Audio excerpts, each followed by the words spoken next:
Couldn't turn back time, thank you, Einstein. Now he was nuts. He was a fruitcake, Jim. That's it, Jeffrey. I'm gonna get a shot. I was completely stunned when I saw 12 Monkeys in theatres. Walking out, my mind was spinning with layers of meaning. Time travel, a virus that wipes out humanity, people forced to live underground. And a protagonist you can never be sure about. Is he insane, or is he the only one who's truly sane? Only much later did I learn that behind the camera, the film functioned much like the world it portrayed, dangerous, out of control, and constantly teetering on the edge of disaster. From a prostitute pulling a knife on a crew member in broad daylight to a lead actor voluntarily committing himself to a mental institution. To learn how to be insane to eerily accurate predictions of the future. 12 Monkeys is a film born from very real chaos. Below are 20 insane behind-the-scenes facts about 12 Monkeys 1995. 20. A prostitute attacks a location scout with a knife. The first time I watched 12 Monkeys, I always assumed the film's decaying streets were the product of a warped imagination. Terry Gilliam created an America that looked abandoned after the apocalypse's filthy motels washed out light, an atmosphere thick with unease. It was frightening, but still cinema. There was a safe distance between the audience and that world. That distance vanished when I learned this story. A location manager was scouting Camden, New Jersey. It was broad daylight, no filming, no actors, no movie cameras, just a man taking photos of a rundown motel to show the director. Then, from behind, a knife pressed against his throat. No warning, and only a second to understand that one wrong reaction could end everything right there. The woman holding the knife was a prostitute. She thought he was a cop. For a few brief minutes, his life was threatened. His camera and money were taken. No one yelled cut. There was no second take. This wasn't a post-apocalyptic scene. This was the present. What gives me chills isn't the attack itself, but the brutal coincidence. 12 Monkeys depicts a world where social order has rotted away, where violence can erupt at any moment, where people respond with paranoia and fear. And while searching for locations to depict that story, the crew walks straight into it in real life. 19. Brad Pitt voluntarily checks into a mental institution. There's something deeply unsettling about watching Jeffrey Goins. You never feel like he's acting. There's no distance, no clear sense of control. The character bursts off the screen like a kind of energy that can't be contained, and it knocks the viewer off balance. That's because Brad Pitt didn't approach this role as a role. He voluntarily checked himself into a mental institution not for a few hours of observation, not to do research, but to live in that environment. He listened to conversations with no endpoint, watched people's society labels as unstable. There, the usual rules of communication collapse, time becomes distorted, and logic is no longer linear. Pitt didn't learn how to pretend to be insane. He learned what it feels like to be lost from the world. But the paradox didn't end there. A vocal coach noticed that Pitt was smoking too much weed, slowing his tongue and dulling the sharpness of his speech. An actor preparing to play a madman was told to be sharper, faster, more aggressive. And Pitt did it, pushing himself to the brink of overload. The result is Jeffrey Goins speaking non-stop, as if silence might kill him, moving constantly, as if standing still would mean collapse. But the most frightening part is this: he sees the meaninglessness of the system around him too clearly, yet lacks any language normal enough for others to tolerate listening. 18. Bruce Willis and the note from his mum. You might remember Cole as a ticking time bomb, irritable, defensive, always out of sync with everyone around him. He doesn't feel like a hero. He feels like someone forced to exist in a world that refuses to listen. I used to think that was purely an acting choice. Only later did I learn that part of it came from a behind-the-scenes reality that couldn't tolerate Bruce Willis either. Willis was repeatedly late so often that Terry Gilliam recalled one instance where Willis showed up with something that looked like a note from his mother as an excuse. This wasn't a funny anecdote, but a sign of a star used to being indulged stepping into a film that refused to indulge him. Gilliam lost patience. He bluntly criticised Willis's facial expressions, saying they made him feel like he was looking at someone's arse. The harsh, unapologetic remarks turned the set into a tightly wound wire. And then something strange happened. All that tension seeped into Cole. The character never relaxes, never trusts anyone, never truly belongs anywhere. And it was precisely the clash between Gilliam and Willis that accidentally created the thing 12 Monkeys needed. Most. A protagonist who is unpleasant, unheroic, and not meant to be liked.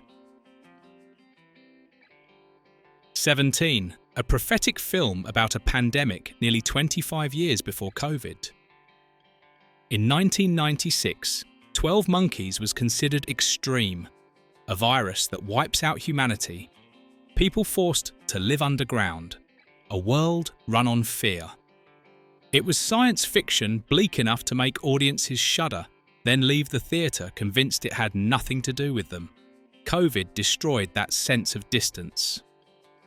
Watching 12 Monkeys again after the pandemic, the most frightening thing isn't the virus. It's how people react to it. Overlapping information, science being questioned, warnings dismissed as delusions. Society doesn't collapse in silence. It collapses in noise, in arguments, in the erosion of trust. Cole isn't seen as insane because he's wrong. He's seen as insane because his truth arrives too early, too uncomfortable, and shatters the fragile sense of safety everyone is clinging to. And that's when 12 Monkeys reveals its true face. The virus is only a catalyst. What truly kills the world is collective paranoia and the refusal to listen. 12 Monkeys didn't predict a pandemic, it predicted our reaction to one. And that's why, nearly 25 years later, the film still unsettles viewers in a very real way. 16. A female fan hid overnight in an abandoned prison.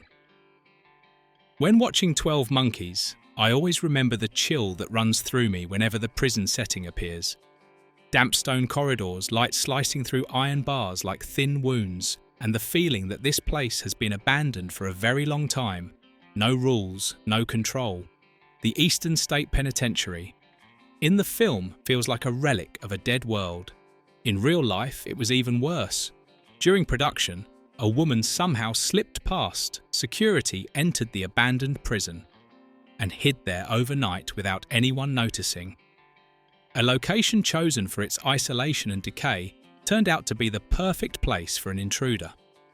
The next morning, when the crew arrived to start work, she appeared on set and simply asked to see Brad Pitt.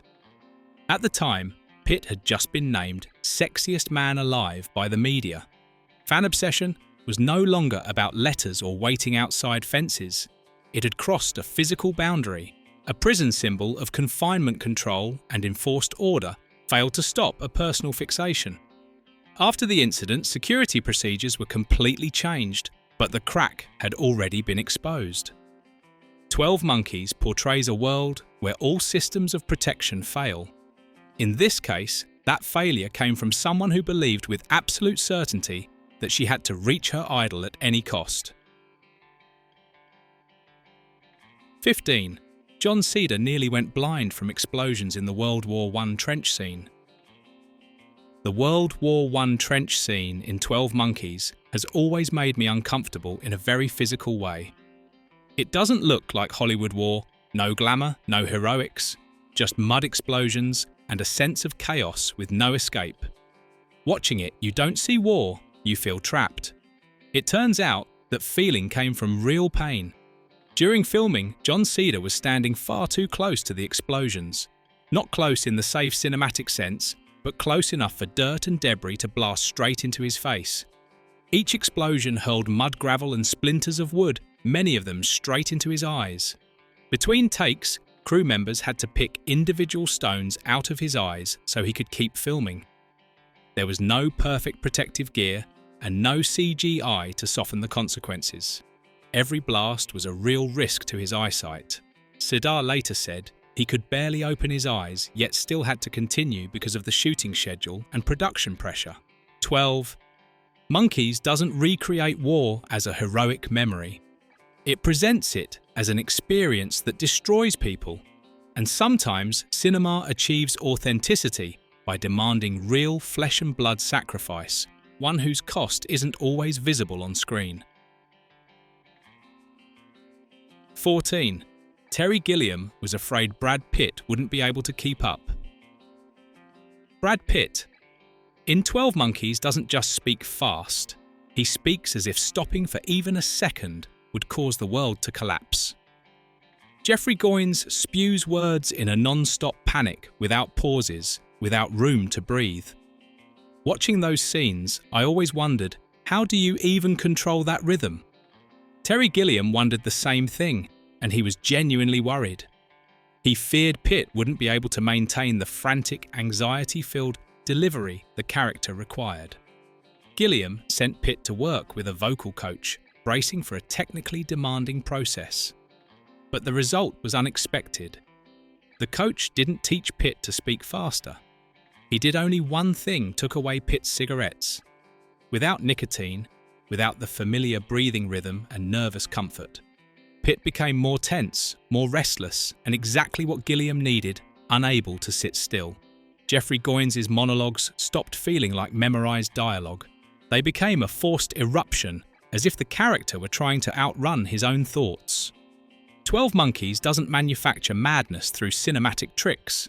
Gilliam understood something very clearly. Sometimes what you need isn't better acting, but the removal of whatever makes an actor feel safe. 13. A script so confusing it scared off almost every director. If 12 Monkeys left you disoriented the first time you watched, it rest assured that feeling existed right on the page.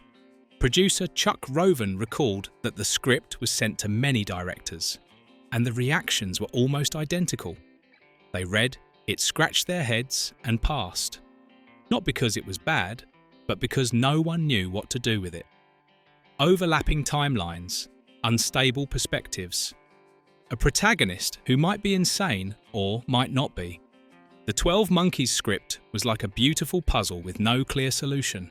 It forced the reader to accept ambiguity, and that terrified most directors. Only Terry Gilliam saw order in the chaos. Not because he understood everything, but because he was comfortable not understanding. Gilliam didn't try to make the script easier to digest. He let it remain unsettling and trusted that audiences were smart enough to endure that discomfort. And perhaps that's why 12 Monkeys exists at all. Not because it was safe, but because one person was bold enough to believe that confusion is sometimes the truth. 12. Tom Cruise and Nicolas Cage were rejected for the lead role. When I heard that Tom Cruise and Nicolas Cage had both been considered for the role of Cole, my first instinct was to imagine a very different 12 Monkeys, sharper, higher energy, and probably safer. At the time, Hollywood operated like a simple machine. Big films needed big names. Studios believed a box office guarantee would make this convoluted story easier to sell. Terry Gilliam disagreed. Not because those actors lacked talent, but because they were too assured, too powerful, too in control of their own image. Cole isn't a hero charging forward. He's a man constantly doubting his own memories, someone who doesn't know whether he's sane or insane. Gilliam only accepted Bruce Willis when he recognized something the other two couldn't offer: an everyday fragility, a fatigue that didn't need to be acted, a look that always seemed to ask, what if I'm wrong? If Cruise had played the role, Cole might have become a problem solver. If Cage had played him, Cole might have turned into an emotional explosion. But with Willis, Cole became someone who is trapped, and 12 Monkeys needed exactly that feeling. 11. Actors nearly died in toxic industrial buildings. One thing that's easy to forget while watching 12 Monkeys is that many of its post-apocalyptic locations weren't built sets. They were real industrial structures, abandoned, decaying in the most literal sense. And that made the line between filmmaking and risking your life terrifyingly thin. A location manager recalled a moment when just a few seconds difference would have meant death. While scouting an old power plant, a massive section of ceiling suddenly collapsed right in front of him. Had he taken one slower step, it would have fallen directly on him. After that incident, the crew spent 3 months dealing with asbestos and residual toxins inside these buildings. Not to improve the visuals, but to make sure people survived each shooting day. They were recreating a post-apocalyptic world inside spaces that could genuinely kill them.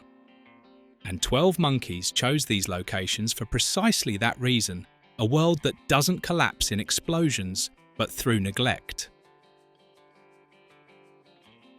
10.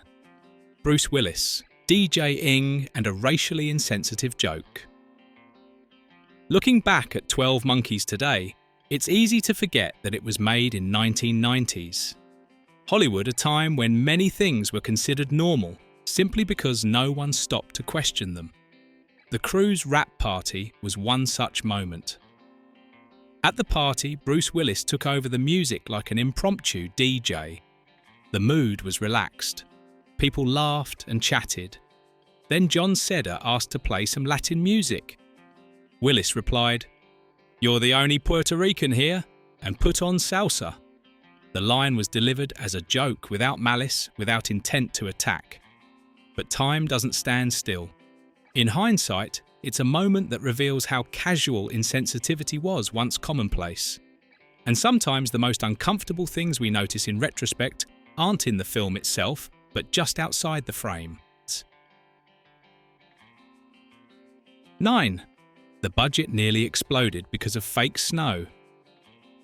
When thinking about a film involving deadly viruses and time travel, one might imagine budget battles over visual effects locations or actor salaries. But for 12 Monkeys, one of the biggest financial wars revolved around fake snow. The effects team used soap solution and compressed air to create winter scenes. In the first test, the snow looked more like shaving cream than ice. Terry Gilliam saw it and exploded, not over a minor detail, but because it shattered the film's physical reality. 12 Monkeys couldn't afford anything that looked fake. Numerous scenes had to be reshot. The budget ballooned just to make the snowfall correctly stick properly and melt at the right pace.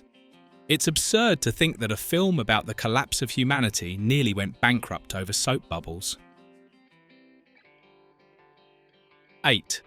Chris Marker sold the rights over a Chinese meal. If there's a moment that captures the beautifully absurd nature of cinema, this is one of them. Chris Marker, the creator of La Jetée, was famously hostile toward most Hollywood films. His rare exception was Vertigo, and yet 12 Monkeys, a $30 million Hollywood project, exists thanks to a Chinese meal. Francis Coppola asked him a single simple question over dim sum. Jan and Dave want to make this film. They're good people. Oh, all right then. No contracts, no lawyers, no drawn-out negotiations, just a nod. Quite possibly the most expensive Chinese meal in Hollywood history. 7. Bruce Willis became a father figure to Brad Pitt. On screen, you see two men in opposition, a loud, paranoid firecracker and a weary man eroded by time. But behind the camera, there was a day when everything nearly fell apart, not because of the script, but because of mental pressure. Brad Pitt had a shooting day so bad that even he knew he couldn't get into the role. Each take was worse than the last. Terry Gilliam saw it immediately and understood this wasn't a technical issue. It was a psychological crisis, a young actor struggling to prove he was more than just a pretty face. In that moment, Bruce Willis, who often clashed with Gilliam, completely changed. He stepped out of the role of the difficult star and became something else, a father. He talked to Pitt, reassured him, pulled him out of a spiral of self-blame. And because of that moment, Pitt made it through what may have been the worst day of his early career. 6. A premiere that felt truly apocalyptic. Film premieres are usually remembered as glamorous rituals, red carpets, flashing cameras, elegant clothes. But for 12 Monkeys, its New York premiere felt more like a survival test than a publicity event. December. A snowstorm hit. Streets were paralysed. Guests fought through freezing wind and icy sidewalks just to reach the theatre. No one stepped out of cars gracefully. No one struck a perfect pose. People arrived, flushed coats, buried in snow, exactly like survivors in the film's post-apocalyptic world. The coincidence felt almost too perfect to be accidental. A film about the end of the world premiering in a New York locked down by nature. No staging, no marketing gimmick. The city became the backdrop. And somehow it was the most honest possible debut for a film like this. 5. A lawsuit that proved ideas don't fully belong to anyone. Not everyone looked at 12 Monkeys and saw a masterpiece. For architect Lebbeus Woods, the film became a legal issue. Woods sued Terry Gilliam, claiming the movie copied his designs, especially the future interrogation room. A filthy, decaying space where a prisoner is strapped to a chair like a hospital bed, while a sphere descends from the ceiling to interrogate him. This wasn't a minor detail. It was one of the film's most iconic images. Woods argued that the production never asked permission, never negotiated, never even notified him. Crucially, the court agreed with Woods. The ruling favoured the architect. To keep those scenes in the film, the producers had to pay a substantial sum, a real price for an idea that wasn't entirely theirs. 4. Bruce Willis acted almost for free. At the peak of his career, Bruce Willis could demand virtually any salary he wanted. But for 12 Monkeys, he chose the opposite path. He accepted a fee far below the standard for an A-list star. Not because he didn't need the money, but because he wanted to work with Terry Gilliam. In fact, Willis essentially worked for free. His payment only came after the film's release, a rare gamble for someone in his position.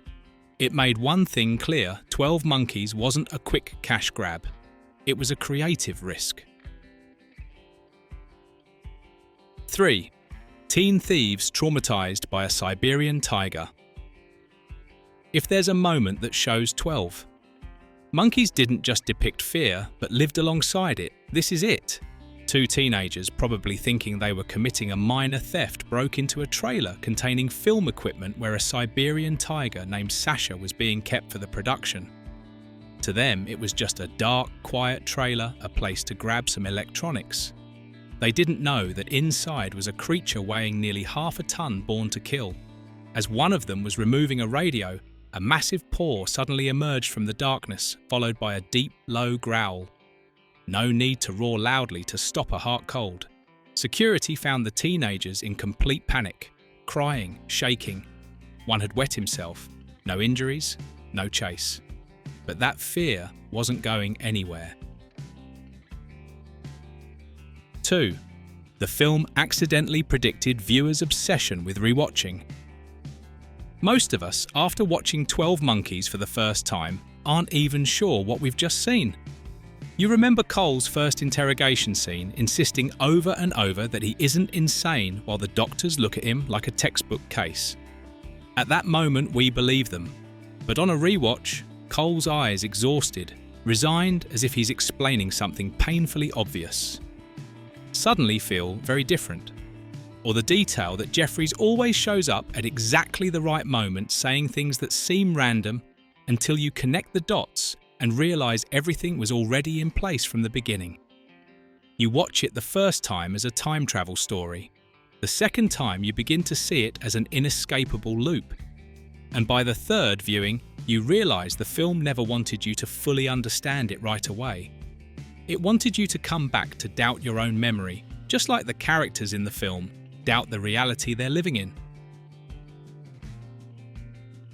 1. A stupid release date that turned out to be brilliant. When Terry Gilliam heard that 12 Monkeys would be released on December the 27th, he thought it was a stupid idea. After Christmas, audiences exhausted, money already spent, theatres full of family-friendly entertainment. Not the time to release a bleak film about viruses and the end of the world, but that decision saved the movie. After days of lights, laughter and forced optimism, audiences emerged from Christmas with a strange emotional void. 12 Monkeys arrived like a cold, desperate dose of truth, bluntly saying, the world is more fragile than you think. The result? Number 1 at the box office. A $30 million film that earned nearly $180 million worldwide because it hit the right mood.